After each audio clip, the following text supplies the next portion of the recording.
Here we go. Hey, everybody, this is Mark, This is Ashley. And this is Justin. and this is Awkward Fist Bump Productions. Boom. Boom. Yeah.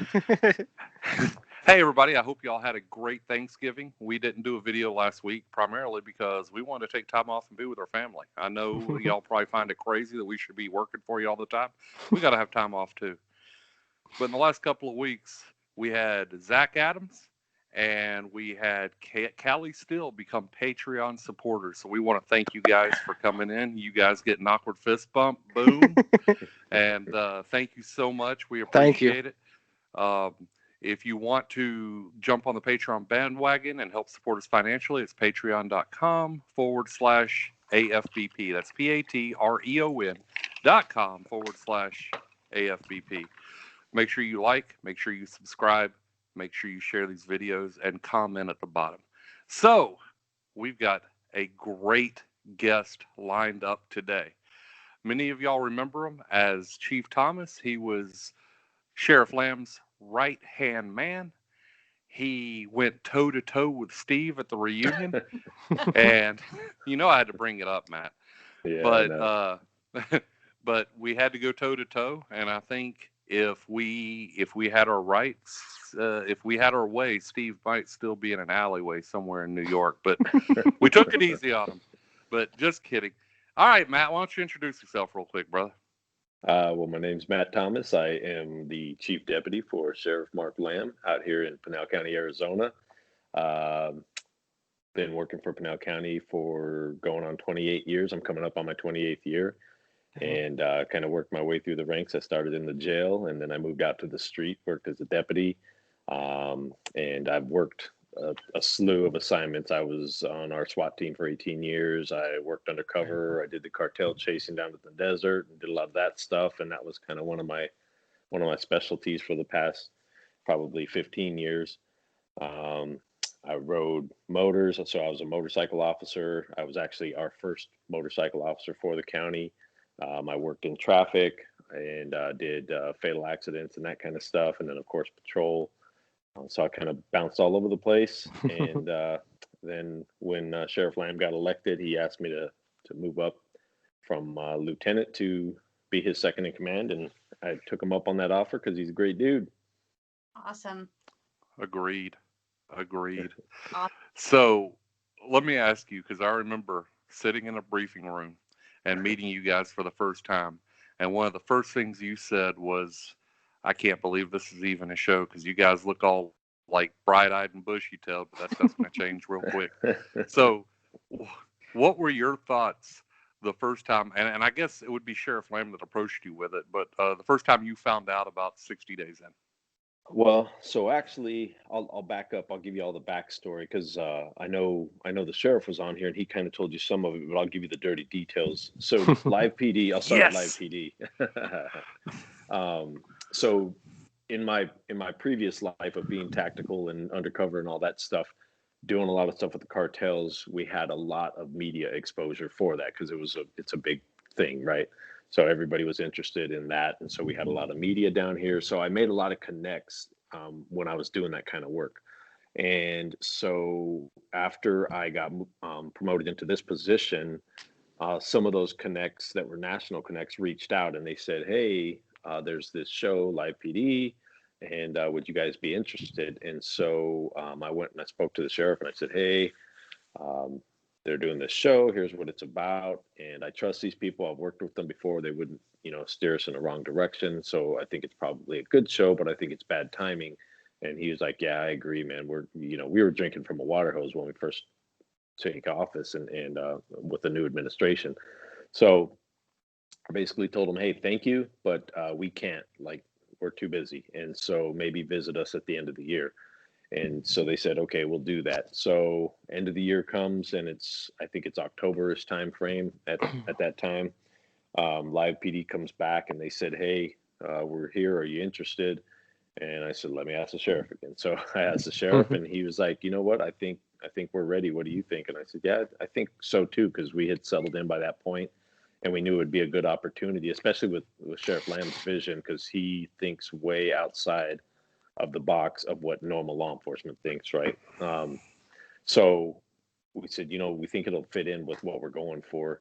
And so I did an interview with the live PD folks because they basically want to know demographics, agency size, what type of crime, they want to know all the behind the scenes stuff.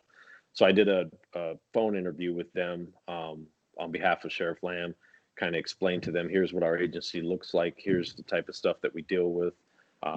And here's why I think we would do well in the live PD nation. So they said, okay, cool. They talked to their producers and stuff. And I think it was within about 30 minutes, they called back and they said, we're in. And we want to come down. And I said, okay, cool. So I said, like, when do you guys want to come? And they're like, well, we'll be there next week. I'm like, holy shit, what? And so I said, well, pump the brakes a little bit. We got a lot of stuff that we've got to do before we just have this go on. So then I meet with the sheriff again and I tell him, hey, the interview went good. They want to go like now. And so we immediately got our legal involved and started working on all the behind the scenes stuff to get live PD there. So boom, live PD's in place and they're with us. And from that stems a relationship with A&E. And so the sheriff, he fosters that relationship with the live PD folks and with A&E. And that turns into the proposal for 60 days in. So the sheriff he comes to me and he says, hey, the A&E folks have this other show that's being pitched and here's what it is. Or, what do you think? And so we kind of talk it over and why it would be good to showcase the jail folks. And so we decide, yeah, that's probably a good show as well. And we'll entertain that. And actually I got to back up a little bit because my initial thought was, I told the sheriff, I said, this is the stupidest thing I've ever heard, dude. Like, is this a real thing? And he's like, yeah, apparently. So I said, okay. So I said, well, it sounds like a good way to showcase, and I'm in. So we meet the producer. He comes to Arizona. We meet with him. And basically he sits down and explains the show. And so I relayed to him the same thing. I'm like, dude, this is the stupidest thing I've ever heard. I said, nobody's going to do this shit. And he's like, well, this is our 5th season. And I said, okay, I guess people do watch it, right? So I'm like, all right, cool. Then let's push forward. So then we, basically sit down with him. We go through people who have applied to be on the show. And, Wait, you guys part of the picking process? Yes. And because if you remember, our season was set up differently than any other season. Our season was one where we were specifically putting them on a mission.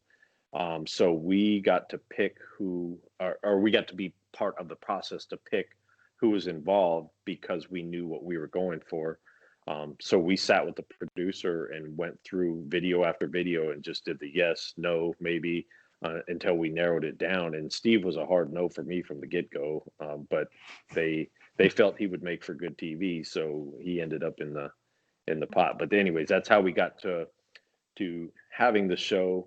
And then, after we make our picks or we have our say on the people that are going to participate, the producer gives the final list and we approve it. And we had a lot of approval rights, I'll say, with this show, which was part of the deal because you're really putting your ass on the line, especially on the jail side, when you do something like this. So we wanted to maintain a lot of our rights to control things so that they didn't get too Hollywood with it. Because for me, I'm the operations guy. So I'm the sheriff's XO.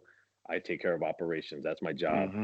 And so if operations go sideways, that's my ass, right? And not that I'm worried about the sheriff, saying, oh, you messed this up and you're fired. It's more that I don't want to get anybody hurt and I don't want to give our agency a black eye just because, A&E's trying to do a show. Mm-hmm. So I was concerned with a lot of the behind the scenes stuff. And that was like, and I'm sure that kind of came out to today or to Mark as we went into our introductions and stuff, because I'm pretty sure they all viewed me as kind of the asshole. But that's really my job. Like, I'm second in command. So my job is to like tell people the hard truth and So that's kind of how we approached it. And I think, if I remember right, thinking back, I wasn't supposed to be as involved because that wasn't really my thing. But then after that initial introduction piece, which is what they did want me involved in, because I'm just me and I just call stuff like it is, the producer was like, dude, you are going to be in more of these because, I guess because they like the truth. I don't know. Real quick. So, if I remember correctly, you guys presented photos of a deputy that had been stabbed. How long before filming took place did that stabbing take place? That would have been, I think it was right about a year and a half, maybe 2 years prior that he had been stabbed 21 times. Yeah. God. And it was a Mexican mafia hit. And that's what we were trying to explain to our participants coming in is like, I told the A&E people and the producer, like, I don't know what jails you're used to, but our jail is different. And it's not just our jail, it's the way things are here in this state and kind of on the West Coast is they are very gang controlled, they are very segregated, and they are very territorial. So we were trying to get that point across to our participants is like, this is not a game. Like there's for real shit going on in here. It's not just a, Otis in the drunk tank in Mayberry kind of jail.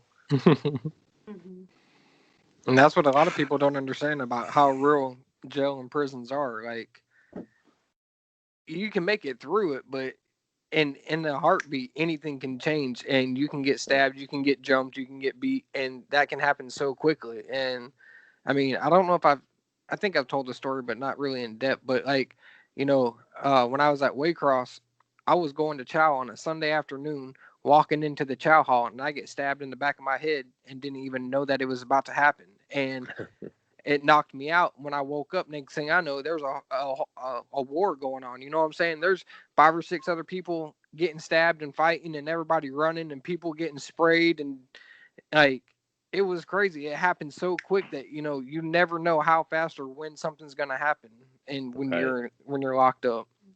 Yep. So you have to be careful at all times.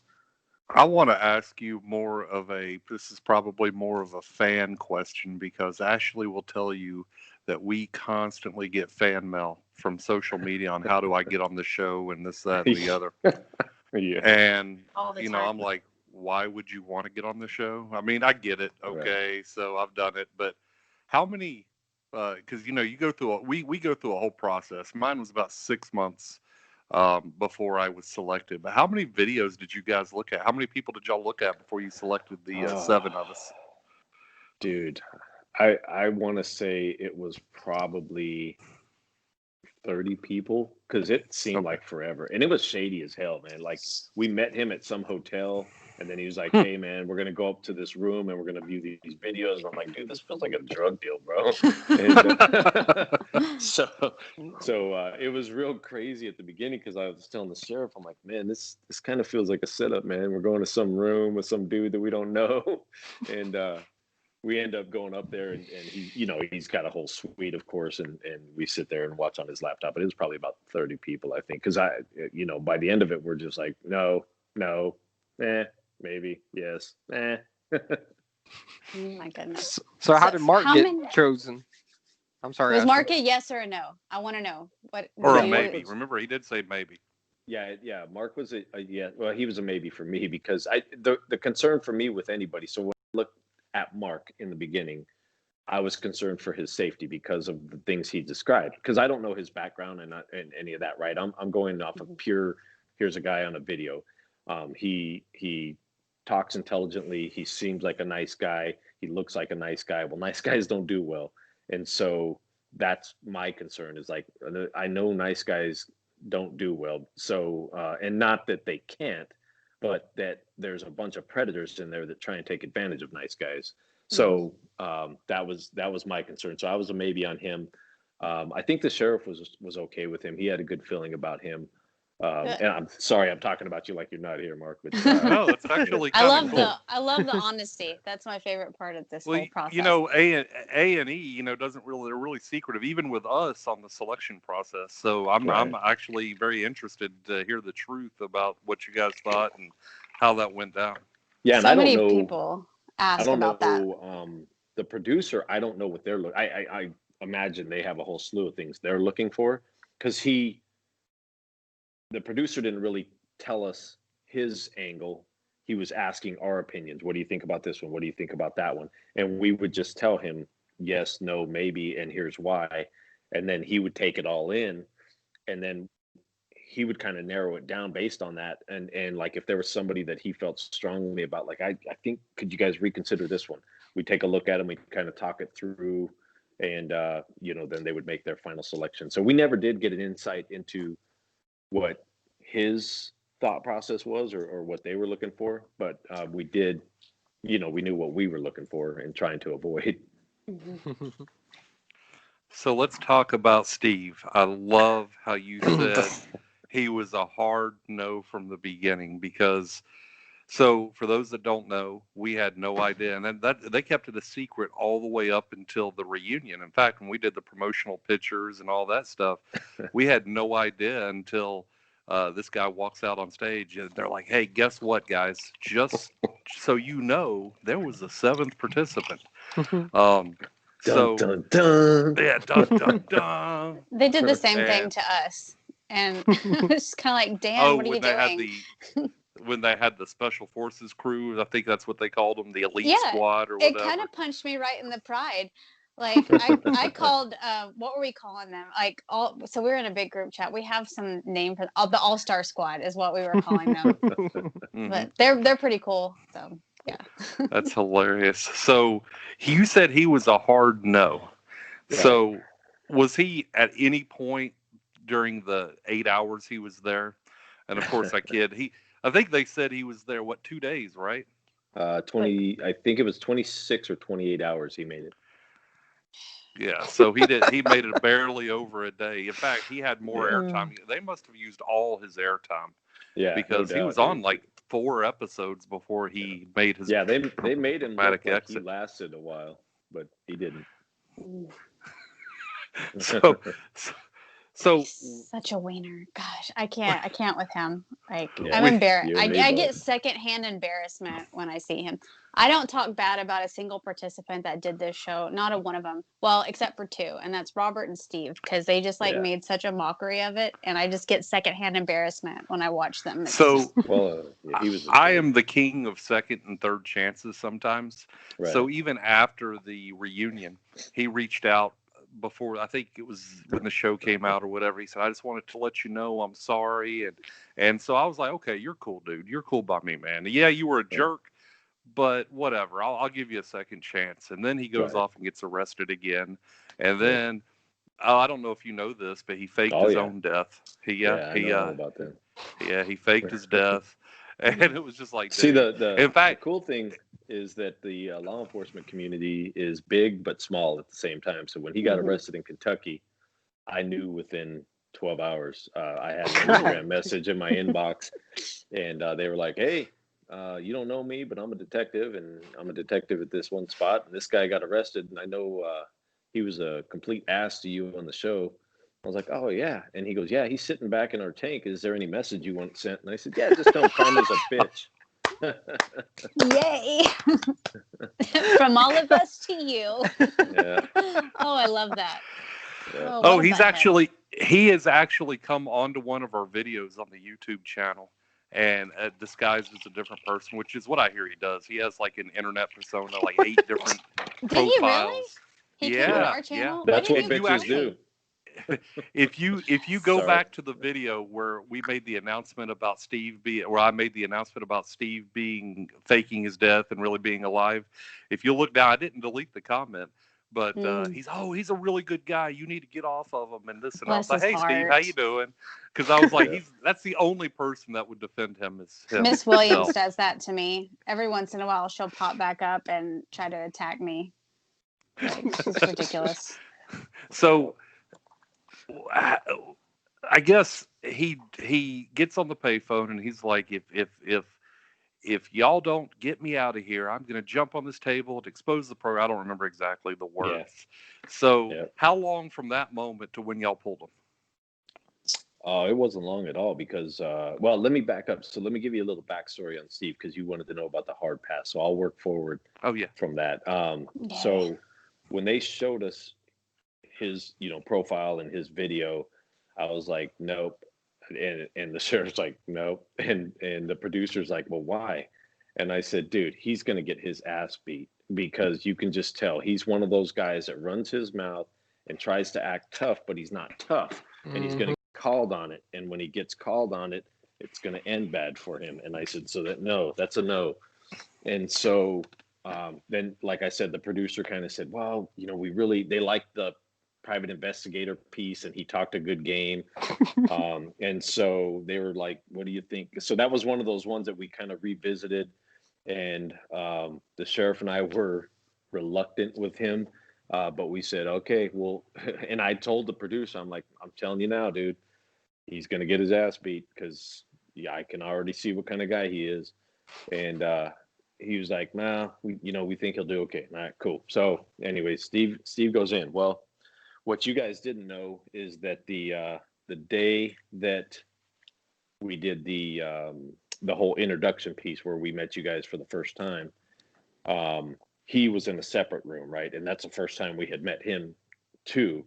And so at the same hotel and that same time? hotel and everything. Yeah, just in a different room off separately. Okay.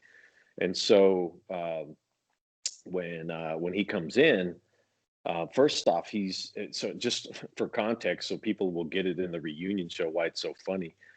He's like 5'4", 5'5", and like 125 pounds soaking wet. and I'm about 5'10", and I'm about 210. And why that's funny is because in the final show he calls me little, and I'm like, dude, you're like half my size, bro. Hell. Anyways. Yeah, he said you had the short man syndrome. Yeah. I remember. Oh my gosh. So he comes in and immediately, oh my God, Sheriff Lamb, I've wanted to meet you my whole life, Sheriff Lamb. And I was like, he said that to him? Me. Dude, he was off the charts, like humping the sheriff's leg, and I'm like, this guy is something else. And so immediately, turned off for me because I was like, all right, I can already see what this guy's about. He's a fanboy of the sheriff, and that's why he wants to be here. And so, we go through our thing, and he proceeds to tell us, how awesome he is with his undercover skills from being a private eye and all this shit. And so we get done, and I tell the sheriff, that dude is completely full of shit. And he's like, wow, yeah, I know, but it is what it is, right? So we move forward, we do our thing, and he ends up getting in the show, and I'm sorry, I'm telling the story, and I forgot the original question that you wanted me to focus on. No, I'm loving the story. Keep going. No, keep going. Yes. So Steve is in. Oh, we were talking about the blowing up the whole thing. So Steve, he's in, and of course, the sheriff was on the show. He described how horrible he did on his actual entry and how well he did not follow instructions, which was pretty much everybody. But that's because he was high. Right. Yeah, I know. Yeah, we found that out afterwards. Yeah. But well, I think it was more that he was a dumbass than anything. But he gets booked in. That debacle gets kind of smoothed over, and we get the initial booking mess cleaned up and get him in the tank. And yeah, within 26 hours, he felt that he had solved all the crimes of the jail that he was responsible for looking into, because he was super secret undercover, right? And he calls on the phone because so what people don't know is that we had a whole floor dedicated to the team, the production team. And so they were there all the time, right? They're monitoring, they're doing all the stuff. And so when he did the tap out signal, or he wanted to talk to somebody or whatever, and they went in to talk to him, they're going in kind of like, hey, like, what's up? Like, what do you need? Right. And he's saying that while I'm testing the emergency response if I have to get taken out of here because I'm with a bunch of killers and ABers and stuff. And why that's bullshit is because he was in one of the softest tanks we have. Like there were no hardcore people in there. I mean, you had some, dudes that were some level of dangerous, but nothing crazy. And so it was funny that he felt like he had solved all these crimes and it was time for him to go. And plus he wanted to test the emergency response of the system. And so that's why you see in the show, the producers are kind of like, hey man, like, what do you want? And he's like, you guys aren't doing what I wanted, blah, blah, blah. Right. So he gets on the phone and talks about he's going to blow up the whole thing. So they go into panic mode. And they call the sheriff and they're like, hey, we have a problem. And they let him know what's going on. And so they tell him everything. So keep in mind, to this point, we've dealt with Steve this whole time. So we kind of know Steve's personality. We know what kind of person he is. And Chief Hedrick and I are built a lot the same. We put up with very little bullshit. And so we're kind of done with him by the time we even get to booking. And we're already wanting to toss him. And so then with all the booking debacle and now this stuff, the sheriff's just like, nope, get rid of him. He's done. And the producers agree. And of course, when Hedrick escorts you, you don't say no. He's like 6'6", like 300. So Yeah. Chief Hedrick's a big dude. Yeah, he is a big dude. And so, Steve gets tossed and he doesn't show up until the reunion show where he made me question if taking an assault charge in New York was worth it or not. and y'all heard me say earlier, we're not kidding. Like the final edited, polished version you guys saw of the reunion episode put a positive outlook. If that makes sense, it made Steve look a lot better than what he was. Right. And as you can see, me and Matt here, we had enough. Of course, I jumped up and said, "Let's go outside." And I think you would have followed me and helped. I feel like Matt was in the background, like. Well, see, what people also don't know at that point is, because I get asked all the time, because people who know me, right? And so they're like, "Dude, how did you not beat that guy's ass?" And I said, "Well, the sheriff was sitting right next to me, and he actually kind of put his hand on my leg at one point to like, whoa, dude," because he saw what was happening, because he had pushed enough buttons with me where I was like, I'm done with this dude. And I had thought in my head, I said, okay, if I just punch him a couple times, it's going to be simple assault. New York PD will probably just give me a ticket and I'll be cool. I can keep my job still. I won't get fired.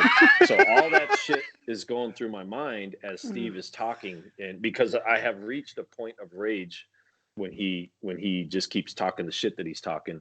Because if you remember, Mark, he was basically accusing us of being dirty. He was saying your administration's dirty. They're part of bringing drugs into the facility and all this stuff. And so I had lost my shit, and I was ready to beat his ass. But what people don't know is that I had during the show, or just prior to the show starting, I think it was, I had blown out my patella tendon, and I had to have a full restructure of my patella tendon, which is like a 4-hour surgery on my knee. I was on crutches until September 10th. We flew to New York September 11th. So when we filmed on September 11th, that was my first day of walking without crutches. So I was not on a stable platform, right? And that probably saved Steve from a good old Arizona ass whooping, because I was not very mobile, and I knew that if I jumped up quick, I wasn't going to move. And if you remember, Mark, that table they had in front of us was like corrugated steel with sharp edges. So I'm telling you, man, there was a process here that people don't understand. When that filming was going on, all of this was going through my mind. All right, I've got a table in front of me with a sharp edge. If I stand up and move too quick, I might slice my leg. I don't want to do that. So I was looking around me, and I'm looking at what's the best avenue to get to Steve quickly where he can't get away. And then I'm thinking about, when I get to him, what am I going to do to him so that I don't catch a felony? And then, so all that shit's going through my mind. Don't hurt my knee, all this. And luckily, like I said, at the point where I had made the decision I can do it, I started to scoot forward on my chair, and that's when the sheriff leaned over and put his hand on my leg, and he was like, and what you guys also don't know is the whispering going on to the side of me, because Chief Hedrick leans over to Abner and he goes, "Watch this," because he saw what was about to happen. Well, so fast forward a little bit, and then Steve keeps talking shit. Well, he finally pisses off Mark, and so Mark then gets into it with him, and I'm like, "Oh shit, I don't have to do it. Mark's going to do it." So I just kind of lean back in my chair and I chill out, and I think it went kind of south from there, and I think that's kind of when they called timeout and just said, "We're done." And so you fans know they actually escorted him out, and we were and they supposed wouldn't to go let on me break. leave. Yeah. Yeah. So after about an hour or so of filming, Right. because you got to understand the reunion episode we filmed for about 12 hours, I think. And so they would film for about an hour, and then they give us like a 15-20 minute break. Well, the camera stopped working, but we were going on our break anyway. So they escorted him out, and they said, "Y'all have to sit there until Uber came and picked him up." They would not let us leave the set, because they just knew that something was going to happen off camera if they let us go at the same time. It was great. And Steve is just Steve, man. At the end of the day, he's alive now. Supposedly, he worked on the Breonna Taylor case. That's now his thing. He's trying to take credit for. But he also just got arrested for running a private investigative business without having a private investigative license. So apparently, he just got arrested for that. Yes. No way would apparently he do something like that. Apparently, he was never licensed, got in trouble from the get-go, and he's now facing charges for that too. So to give him some face, save him here for just a minute, he is done over 60 days in for real at this point, I would assume. Yeah.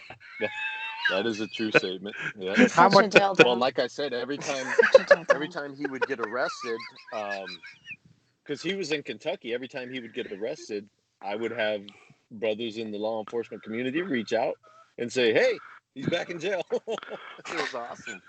How long is he doing in PC? Oh, The whole time. Yeah. He's a little dildo. He's not gonna be out in general pop. No, he's a big one. He can't. Oh, I'm sure he can't PC'd handle up.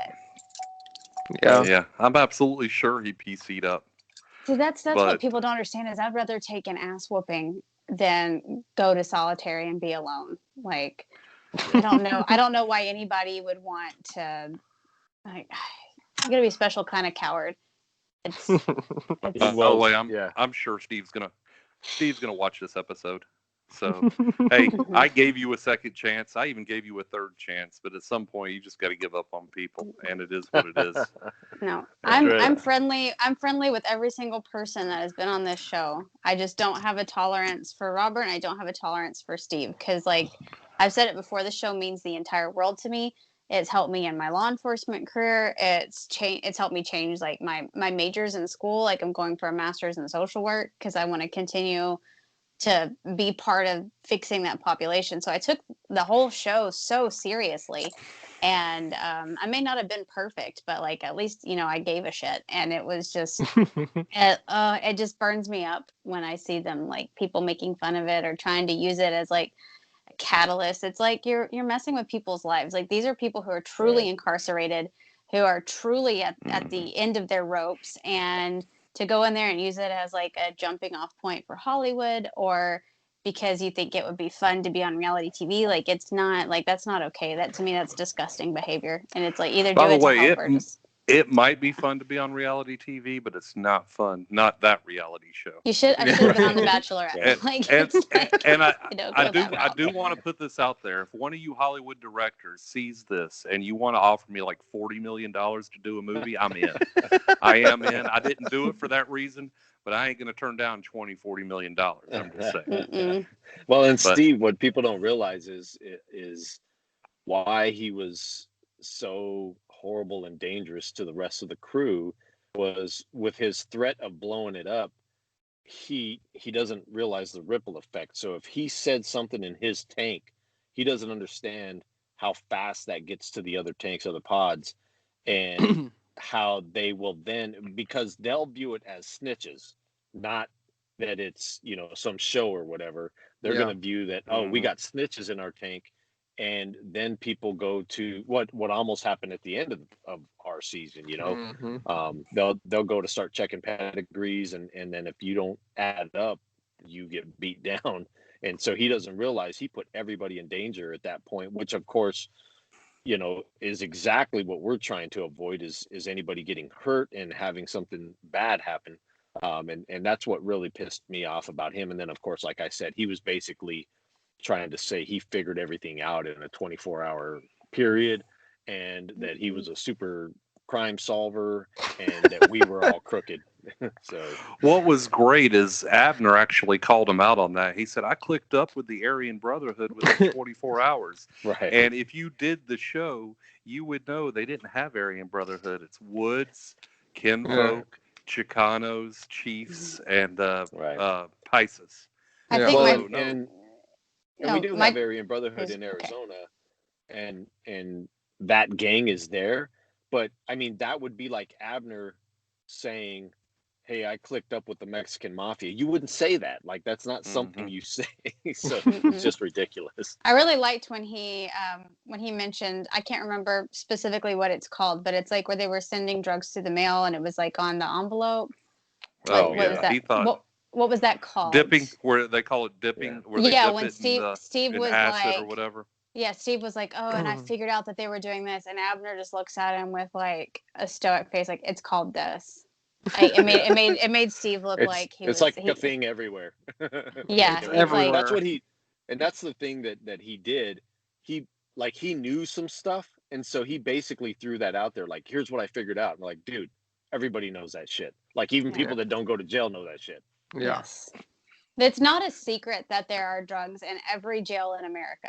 That is not a secret. It's not a secret as to how they're getting in there either.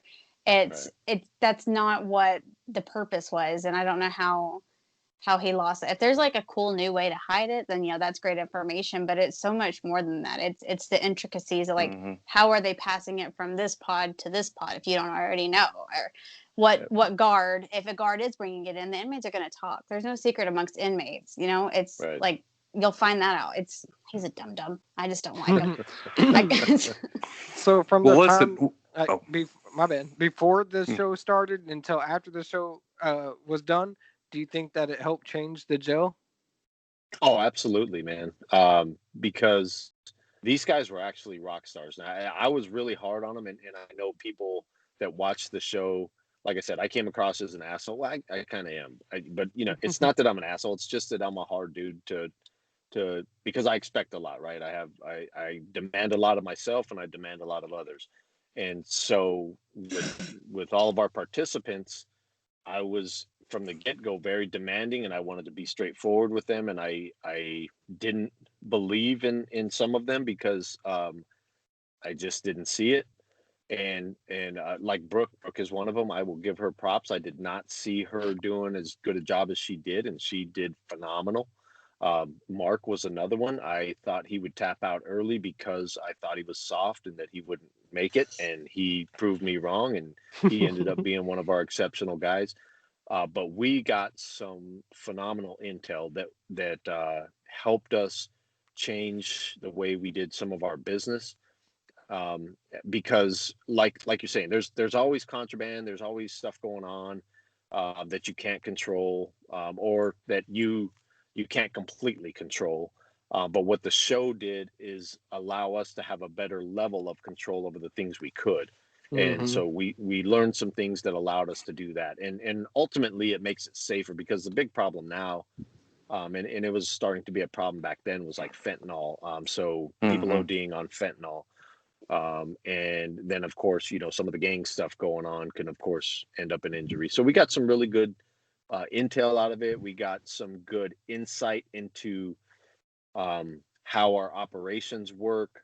And that was one of our big things from the get-go. The sheriff and I told the producer, we will absolutely not approve anything that makes our folks look bad, because that is not what we're here to do. We're here to try and find out some stuff about our jail, and if you guys put anything in that makes our folks look bad, we're not cool with that. And they promised us, and they held true to it. I mean, Uh-oh. you see some of the stuff where, like with Mark and the razor thing, you're gonna see some of that, but some of that is just like schoolyard shit. It's just shit that happens in a jail, right? Personalities Mhm. don't click. Some All the guards time. don't like inmates, some inmates don't like guards, and it's just All right. personalities. You're not gonna stop human behavior. We knew that. But what Mhm. we're talking about is like, just horrible stuff. And luckily we didn't, because we were kind of concerned. We were like, wow, we don't know, this is a crapshoot. We could find out some bad news that we have dirty cops in there. And If you we had were found lucky. that out, if you had found that out, and Mhm. it was made known that you had a guard that was smuggling in drugs or something, and that was a big thing, would you have allowed that? Would you have allowed that exposure? Yeah, because Hmm. we're pretty transparent. So Yeah. um, we would have obviously tried to control um, the message, I guess, that goes along with that, right? If that makes sense, Mhm. because you don't want to just you don't want to just blast that kind of stuff out there.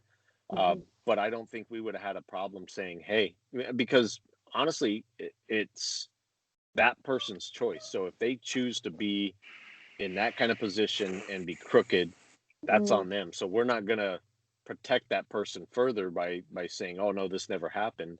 We kind Hmm. of air out our dirty laundry, because we've had some instances, the sheriff and I, since we've been in these positions, we've had a few of our people get arrested for major felonies. And Hmm. the sheriff, as soon as we find out, and everything is cleared on the criminal side to do this, the sheriff is the first one to say, "Hey, citizens of my county, here's what happened. We Yep. had a guy get charged, and here's how we're dealing with it." And he puts it out there, so we don't want them hearing it on the 5 o'clock news first. We want the sheriff telling them, "Here's what happened, and here's how we're dealing with it," so that they Hmm. understand that he's completely open. And I can vouch for that because I've seen a couple of videos that have come out from your social media pages, Mhm. from Mark's social media page as well as the Pinal County Sheriff's Office page, where he's like, Right. "Hey, sorry, but that should be no reflection at all on the Right. agency. Sometimes you Right. just can't stop that. Period." No, you can't. Yeah. So, But I mean, but it's like listen, anything. You just don't. I mean, you don't want. Whoops, my lights went off. Sorry. Mhm. it's all You right. don't want.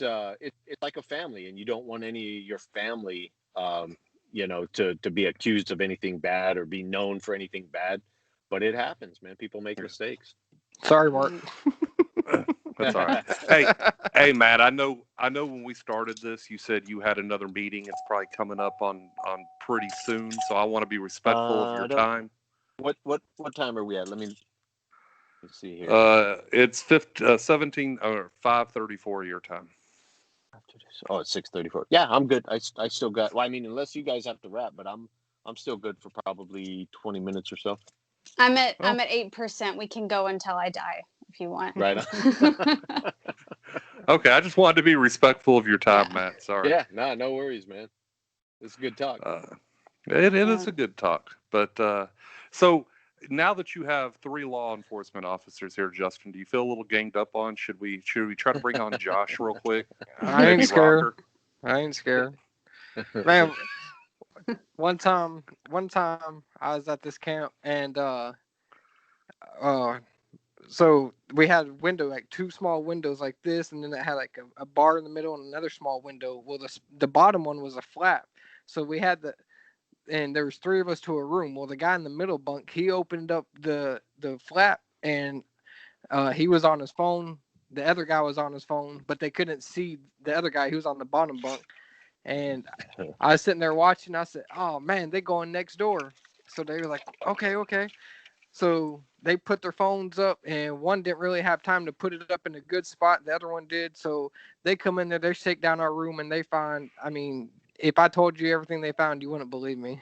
But they found one of the But phones and a whole bunch of other stuff.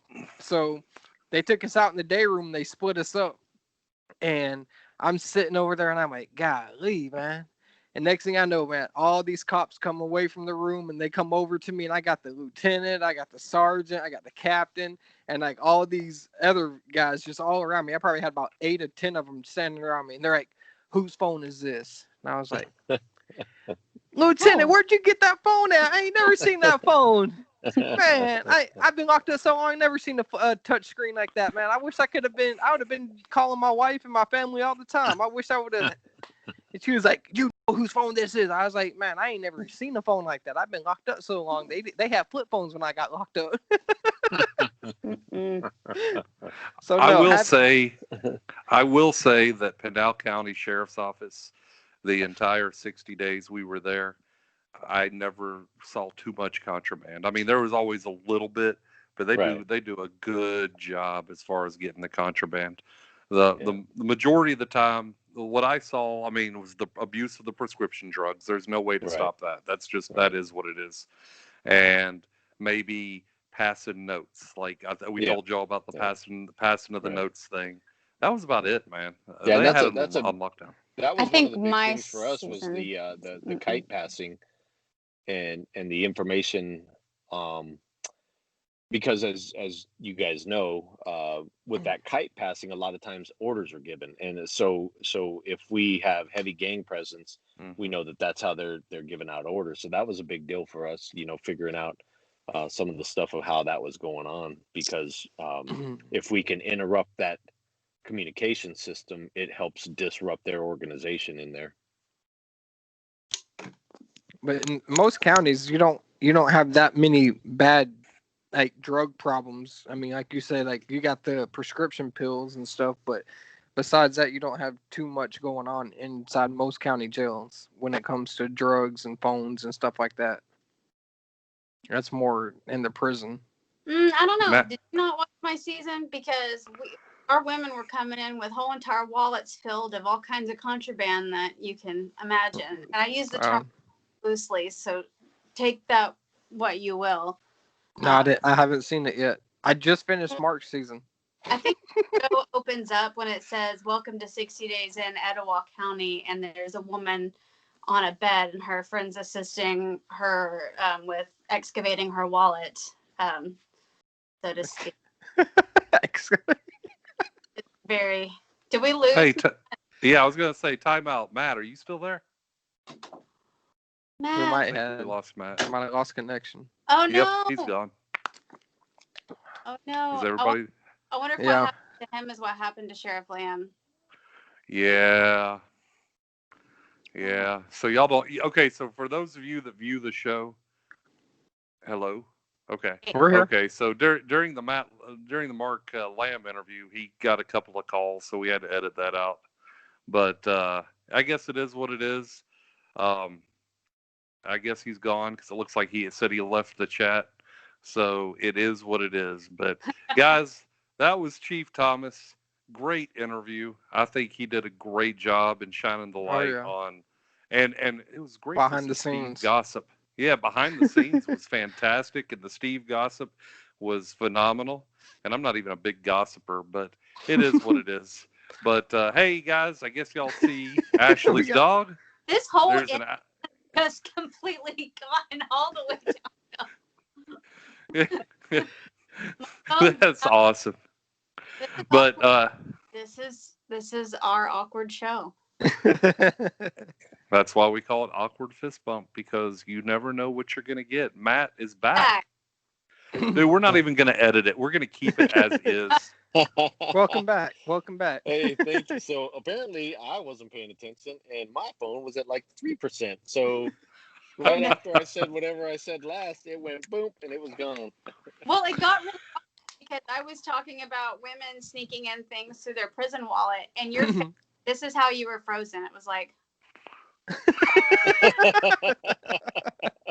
and I was worried because I was like, did I take it too far? Did I go too far today? No, not at all. Yeah, we were like, okay, I guess we're gonna end the show, and her dog jumped up in her face, and we were like, great. great behind the scenes look, great Steve footage, gossip, whatever, and then here you are, you're back. So, Yeah. but yeah, it was.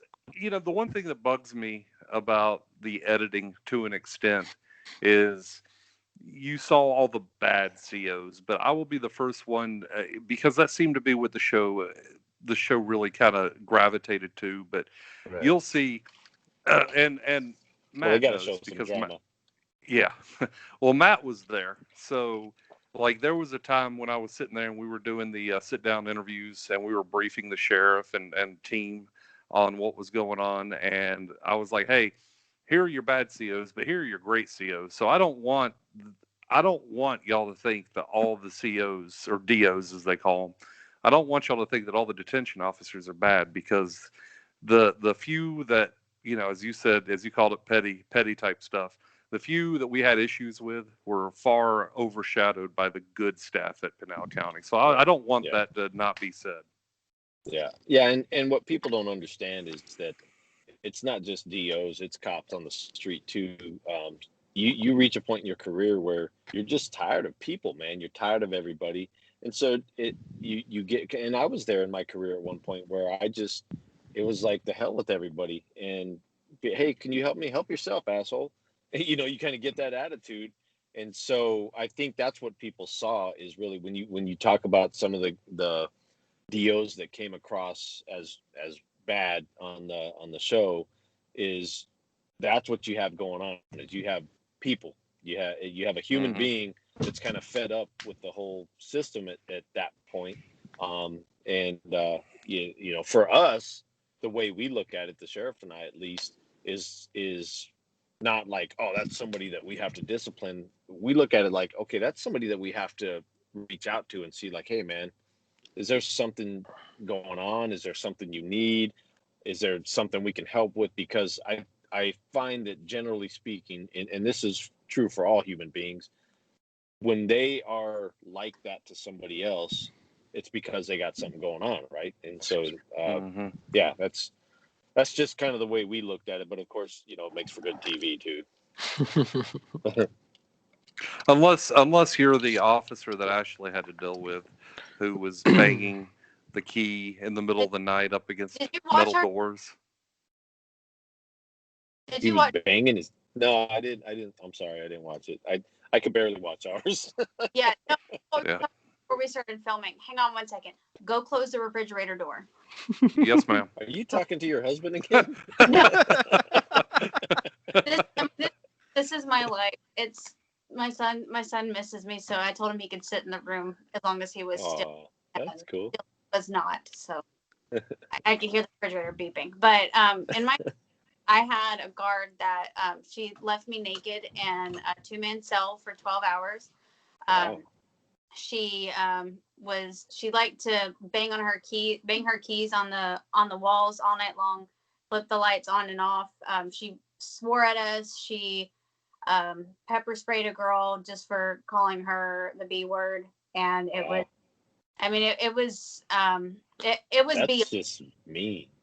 It was horrible. Like it really, like, I was so sleep deprived that I was hysterically sobbing, and I didn't care who saw it, because it made me sick to my stomach, because it's like, you're part of my team, I don't. Right. To me, it's not, you're not a corrections officer over here, you're not over here. We're one family. We're all home with the same people, and I felt she just completely, disrespected my whole profession, and it made me sick to my stomach. Back up. That's rough. Yeah, it was not nice. It is good to see that street cops give that respect to detention officers, because like, I know David was quoted as talking about one of the DOs, and he's talking about, you're the bottom rung of law enforcement, bro. Like, right. I'm like, we only have to deal with the bad attitude 3% of the time, but the detention officers are having to basically live with them. And I drop you off at the jail and then I'm gone. If you're a butthead out on the streets after I drop you off, you're not my problem anymore. Then I get to go to to saving babies and like, telling people that I'm sad that their bike got stolen. Like I can go back to all that and then deal with the crazy people only 3% of the time. It's no, I have a lot of respect for detention officers. It's just not that one. Not that one. Well, all right, guys, listen, we're coming up on an hour anyway, so let's go ahead and cut this thing. Matt, thank you so much for giving us your time today, man. Thank you, man. And good to meet everybody. Well, Mark, I knew you, but nice to meet you too. old Justin was so bummed out that he couldn't be on the Mark Lamb interview. And, but everybody loves them some Sheriff Lamb, man. Yeah, but this guy right here, he's the quiet professional. So I mean, he really is. I love Chief Thomas. I love Chief Hedrick. Mark Lamb is a great sheriff, great guy. Yeah, he is. But sometimes, the people behind the scenes don't get as much credit as they should. And y'all are great people. Montoya and just the entire crew that you guys saw, great guys. But thank you so much for your time, Matt. Make sure if you like the channel, make sure to subscribe, like, share, comment, all that stuff. We love you guys, and we will talk to y'all later. Guys... Oh, hold on. Sorry, hold on. We're not cutting yet. Man. Go ahead, buddy. Dang, I messed up the fist bump. That's I was just gonna ask, are you guys? Do you have a social media platform for this YouTube channel? Or we got a Facebook and an Instagram. Okay, so it's awkward Facebook awkward fist bump. We'll send it to you. Okay. Speaking of which, and I'm an idiot. I'm sorry. This is the part where I say, hey, do you want to put out your social media? And I don't know if you do or not. Do you want to put out your social media on the interview so people can follow you if they want to? Yeah, do you want us to post it at the bottom? One thing I found, I don't know if you found this, Mark. I don't think you guys did because I think they coached you on social media. But for me, after the show got released, I got a couple of requests from people and they're like, holy shit, dude, I've been searching the internet for you. And it took me forever to find your social media. And I'm like, well, what do you need my social media for? And, well, I saw you on 60 Days In. And I was like, oh. And then the sheriff was like, bro, you really ought to get a public account instead of a private account, so people can find you because of the stuff we're doing. And I was like, all right. So now I have a public account, which makes it easier for people to find.